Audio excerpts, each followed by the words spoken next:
পাওনার দিন সকালেই কিন্তু আমাদের বাসায় ভোগ লাগানো হয়। যতটা একাদশী পড়ে এর পাওনার দিন আমার মা কিন্তু আমাদের বাসায় ভোগ লাগায়।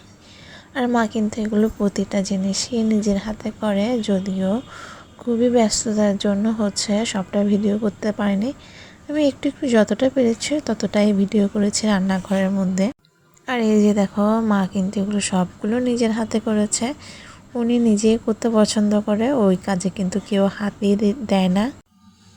এখানে মোটামুটি কয়েক রকমের ভাজা, পনিরের তরকারি, তারপর ভুট্টা, সোয়াবিন সবজি আর পায়েস ছিল। আর এদিকে ভগবানের ভোগ দর্শন সবাইকে করিয়ে দিয়েছিলাম, কারণ ভোগ দর্শনে ভোগ দুর্গতি দূর হয়।